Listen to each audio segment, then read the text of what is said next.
Good day, Ma'am.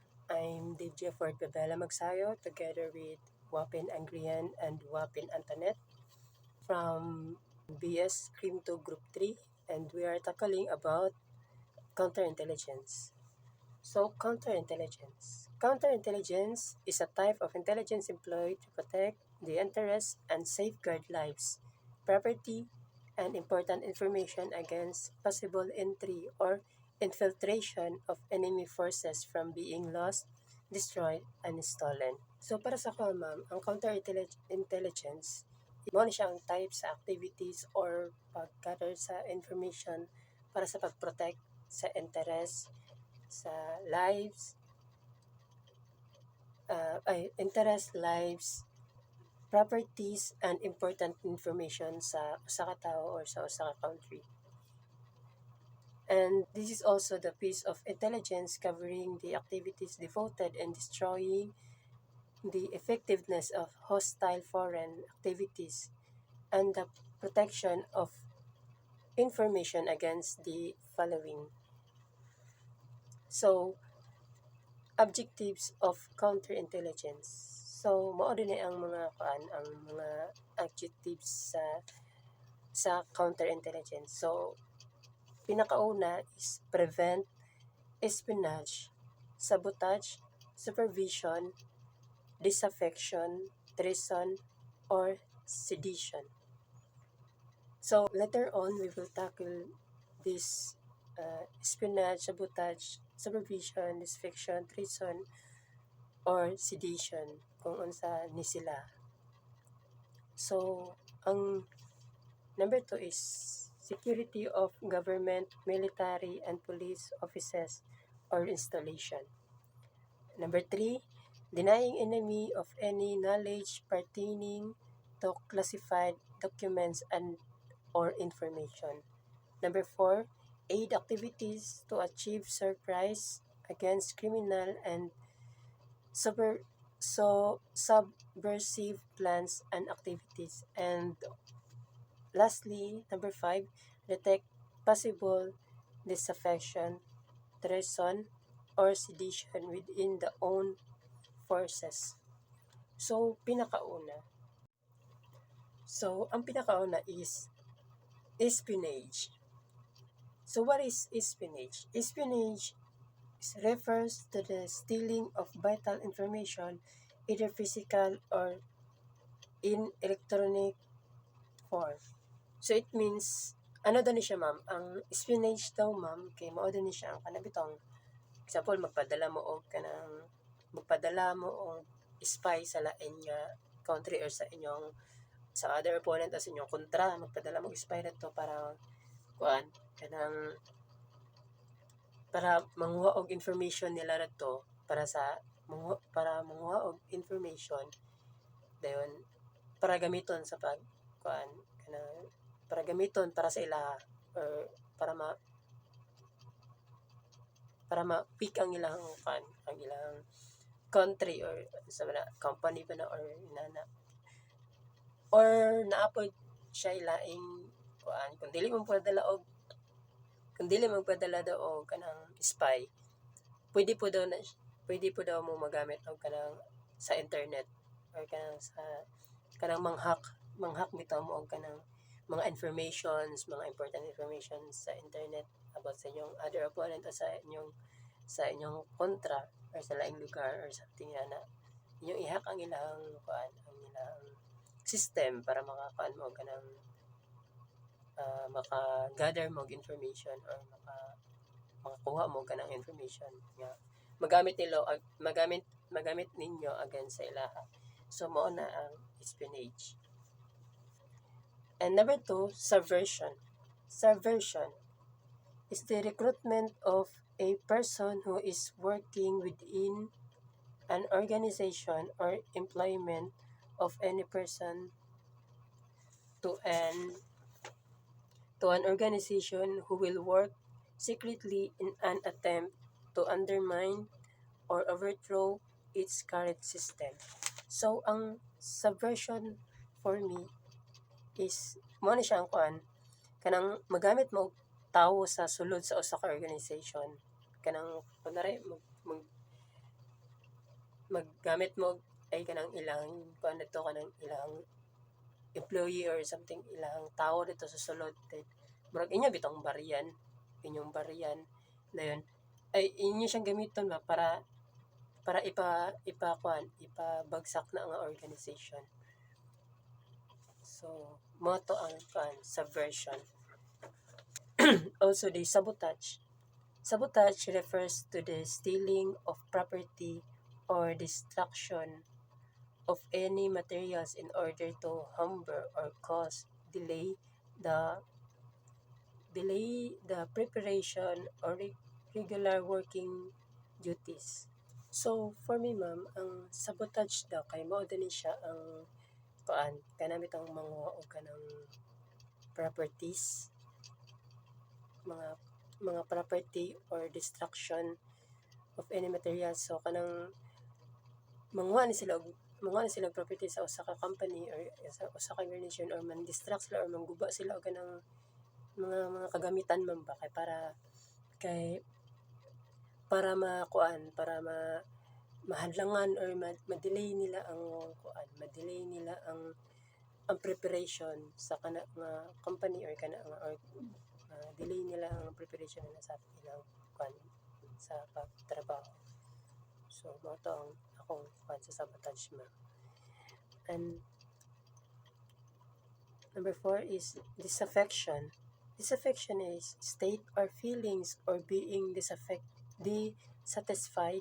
with the people in authority and no longer willing to support them. So ang disaffection ma'am, ang disaffection para sa kay kanang bitong ang example ni kanang tungod sa ilang kapobrehon kay murag dili sila satisfied kung unsay kanang naa sila ba busa makakuan sila kanang dili sila satisfied ang naa sila then mo aim pa sila og mas higher pa busa ano sila kanang murag manguha na lang sa lain or manguha sa lain manguha sila sa lain kay para ma-fulfill ang ilang mga needs o ilang mga kanang para ma-fulfill nila ang ilang satisfaction man ba. So mao to ang usa man gyud nato nga makuan ani kaning sa kapobrehon gyud kuan. So treason is disloyalty to one's own country by giving away or selling its secret to the enemy or by trying to overthrow it. So ang kaning treason kay kuan siya ang example ani is kanang murag iyang gitrador ang iyang own nga country ba. Iyang gitrador iyang own nga country by giving the kanang important information sa ilahang country sa other parties or sa enemy or sa ilahang kontra. So mo to ang treason. And sedition is any action or promoting or inciting discontent or rebellion against the government.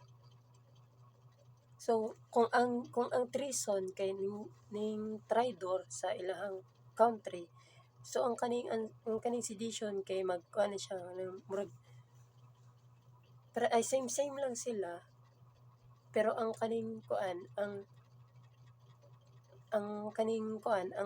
sedition kay mo rebelde siya ba mo rebelde sa government. So siya mo yung murag mo ano jud sa ilahang silang country or silang government, siya jud mismo ang mo kontra dayon ang katong treason is murag iharang gihatag sa iyang kontra ang ilang information din katulad din ang kuan katulad din ang ilang kontra ang mo kuan din sa ilang content. So mo tong akong sabot atong ano mag spinach, spinach, supervision, sabotage, disaffection, treason, sedition. So let's move forward to varied activities of counterintelligence. So varied activities of counterintelligence. So it means mao ni siya ang kanang mga lahi nga mga activities sa counterintelligence daw. So na ito law. So ang first kay ang detection. Detection, it is the process of knowing the clandestine operation of the enemy. So it means mao ni siya ang kuan kanang ang detection mao ni siya ang kanang proseso bitaw nga kanang ma-detect niya ang kuan ang mga kanang mga tago nga operation sa kontra. So mao ni siya kanang murag i-detect para mapangitaan og solusyon or something na. So ang number 2 is prevention. Prevention, it is the application of counterintelligence operation to avoid enemy activities. So, ang prevention daw is mo ni siya ang kuan kanang mo ni siya application sa counterintelligence sa pag-avoid sa kuan enemies mga aktibidades sa kontra or sa mga enemy. So it means kanang mo na siya mo kuan baka nang pugong para dili kuan mo na siya mo pugong para dili mapadayon tong mga kuan ng mga activities sa mga enemy. So ang pangkatulo is neutralization. Neutralization is this necessarily requires the containment of enemy activities. So mao daw ni ang kanang required sa pag-contain sa kuan sa mga enemy nga activities. So kuan it means kanang neutralize kay mo ni siya ang neutralization is mo ni siya ang pagtangtang. So it means kanang maratangtangon kay para dili na jud makuan ang mga pambuhat sa kontra or something sa other opponent. So mao to siya ang tulo nga kanang varied activities of counterintelligence. So next is measures for effective counterintelligence. So ang measures for effective counterintelligence kay na siya duha ka types. Ang pinakauna is passive defensive. Passive defensive is the counterintelligence measure that seek to conceal information from the enemy. Ang example kay secrecy, discipline, communication, security, concealment, o camouflage. So it means mo ni siya ang kaning passive defensive kay mo ni siya ang sa pag kanang itong itago nimo ang inyong operation itago ninyo ang inyong information. Itago ninyo ang inyong information itago ninyo ang inyong information gikan sa kaaway para dili sila maka-gather information. So it means parang secret lang ba something na. So ang pangkaduha is active offensive. Active offensive is the counterintelligence measures that seek or actively block enemies' attempt to gain information or block enemies' effort to engage the espionage, sabotage, or supervision. This includes detection, prevention, and neutralization. So diri kaning sa active offensive diri mabutang tong tulo ka varied activities sa varied activities sa counterintelligence. So it means ang kaning active offensive is mao ni siya ang kanang ay kanang mao din siya i-block daw nimo ang kanang enemies sa pag kanang i-block nimo nga nila sa pag-attempt nila or sa pagkuha nila sa inyong information or i-block ninyo ang i-block ninyo ang enemy sa kanang pag-engage bitaw. So, kaya na engage o kanang espionage kana then sabotage kanang sa mga spy na something na so dire to mabutang tong tulo katong i-detect katong detection katong prevention utilization katong ikuan nimo i-detect nimo ilang mga gitago nga mga operation kay para nimo masolusyonan then pugnan o imong tangtangon. So mao to ang active offensive. So next ma'am is the broad categories of counterintelligence operation. So ang weapon siblings na ang mag-report.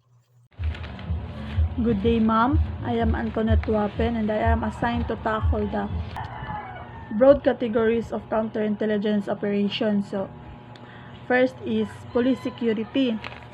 Police security is taken by the police or any other law enforcement agencies and armed forces to protect them against espionage, enemy observation, sabotage, or subversion, or the spearheading elements of surprise. Police security also is to protect facilities, properties, personnel, users, visitors, and enforce certain laws and administrative regulation. And also, police security is responsible for maintaining order at a specific locale or under specific circumstances.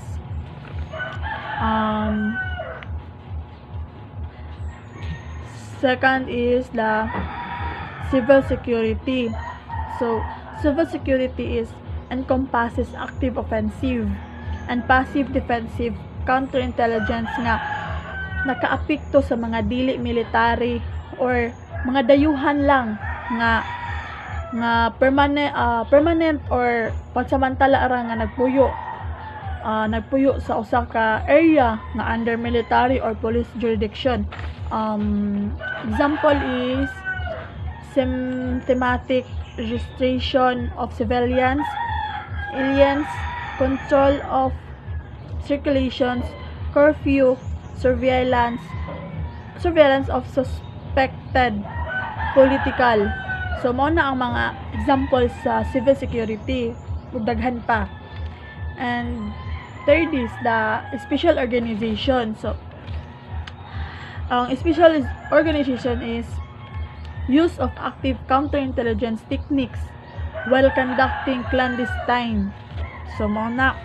So special operation also is mo na ang paggamit ng mga aktibong techniques sa counterintelligence while conducting clandestine o kanang operasyon nga patago tas against the hostile o isang enemy ng organization or agency.